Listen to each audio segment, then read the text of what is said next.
El domingo pasado, domingo de la Sagrada Familia, hice una reflexión aquí en la parroquia sobre el realismo que hemos de tener a la hora de mirar a nuestras familias.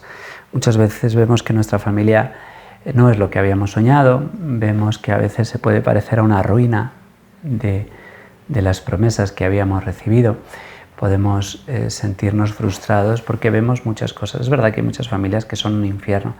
Las familias cristianas en muchas ocasiones son auténticos paraísos y lugares de sosiego y de paz. Pero seamos sinceros, también toda familia tiene algo de purgatorio, ¿no? El purgatorio es un lugar, un estado de esperanza, de amor, pero de sufrimiento, de renuncia, de paciencia, de saber esperar. Y decíamos que la familia puede ser como el portal, muchas veces sucio, con excrementos de los animales, suciedad provocada por nosotros, suciedad provocada por aquellos con los que vivimos u otros que vienen de fuera. Y no solo eso, sino que también miramos, ahora que estamos terminando el año, nuestro corazón y lo vemos también sucio, y lo vemos también muy distinto a como nos gustaría que fuera. Y entonces también lo podemos asemejar al pesebre, donde los animales echan sus babas y sus alientos, Y ante esta realidad de nuestra familia como un portal y de nuestro corazón como un pesebre, pues esto nos invitaba a levantar la cabeza, esto nos invitaba a mirar con esperanza para dejar que María y José arreglen el portal. El portal fue poquito a poco arreglado y cuidado hasta que José y María pues lo convirtieron en un hogar. Cuando lleguen los magos, los tengo aquí atrás, ya están acercándose. Cuando vengan los magos, el Evangelio nos dirá que llegaron a la casa. Ya no hablan de pesebre y de portal, da la sensación de que María y José ya viven en una casa. María y José han ido arreglando el portal y van arreglando nuestras familias y van arreglando el pesebre, y es muy posible que en algún momento ya se convirtiera en cuna para que el niño Dios cada vez pudiera estar en un lugar más digno, aunque nunca como él merece, pero sí donde ha querido vivir. Como dice San Ignacio, el niño Dios trabajó por vivir en pobreza.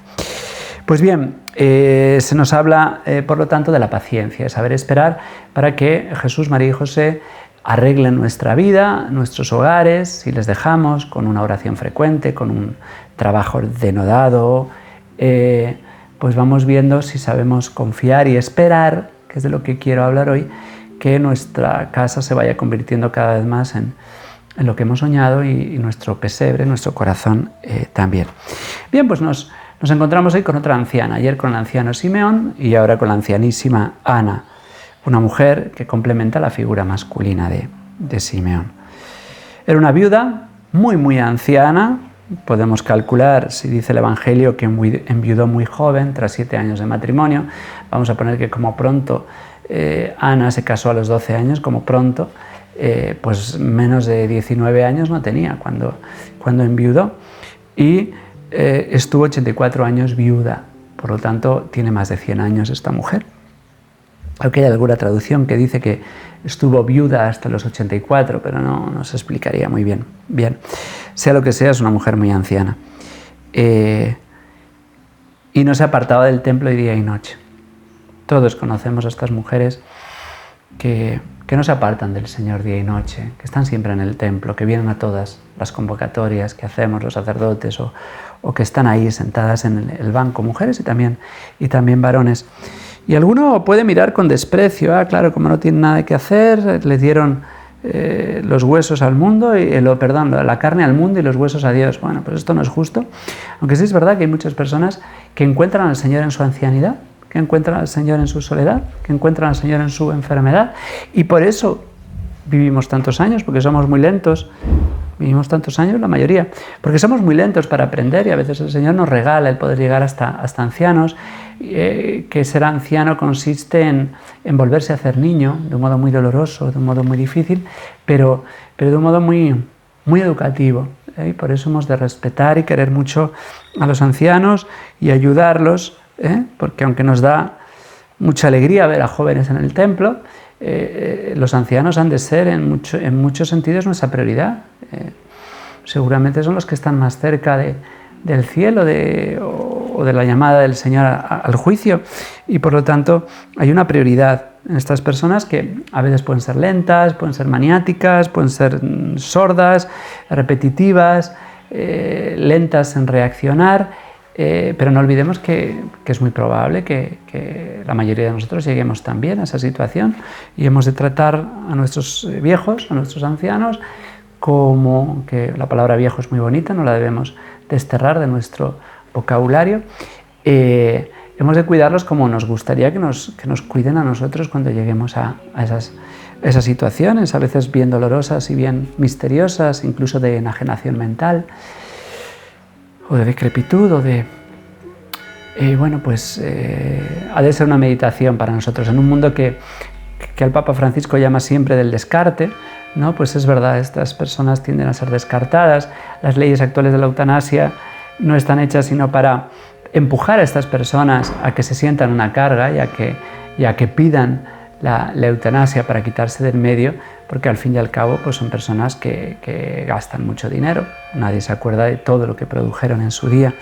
Y por eso hemos de hacer un examen de conciencia de cómo estamos tratando a estas personas que están en el templo día y noche, y especialmente aquellas que no lo están en el templo ni de día ni de noche, porque estas personas sí son difíciles, personas que no viven con la esperanza del Señor y por lo tanto el sufrimiento que llevan y portan es muchísimo más grande.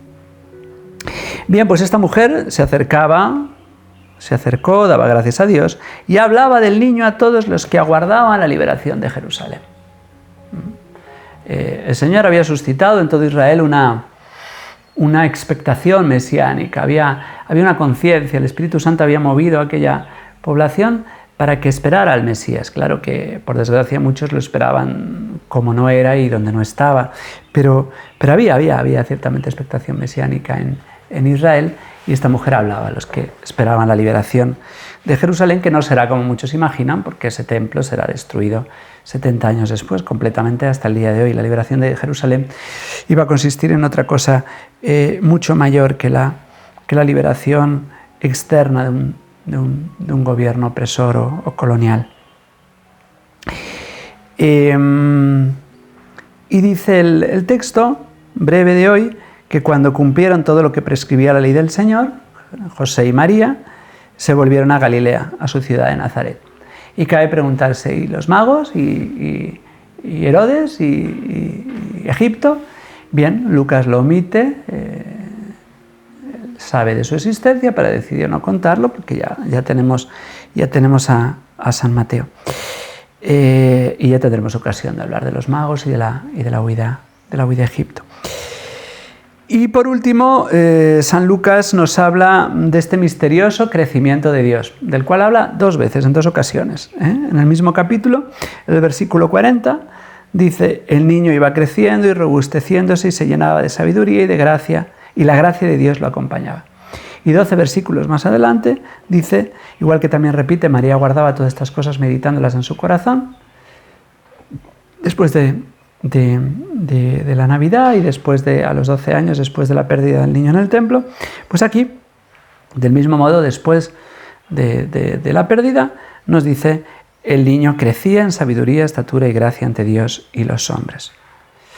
Algunos creen que este crecimiento en gracia es de belleza y atractivo humano y divino, pero somos muchos los que pensamos que el crecimiento, que es un misterio, el hecho de que Dios crezca, es un misterio enorme.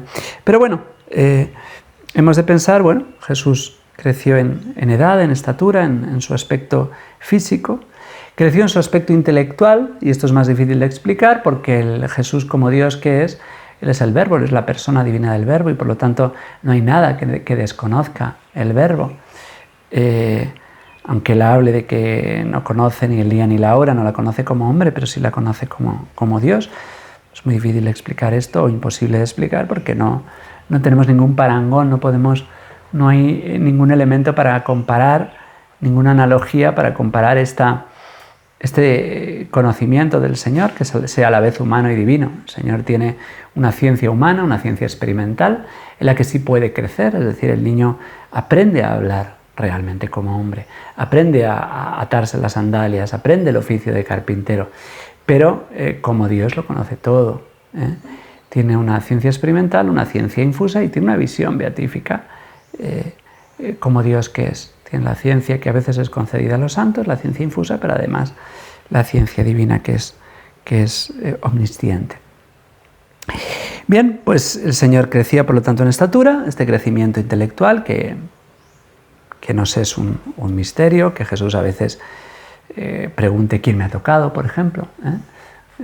Jesús no ignora nada, pero hay cosas que no recibe por los sentidos y entonces ha de dejar que los sentidos lo descubran para poderlo conocer en su dimensión humana también, lo que ya conoce en su dimensión divina. Ya digo que es un misterio insondable para nosotros.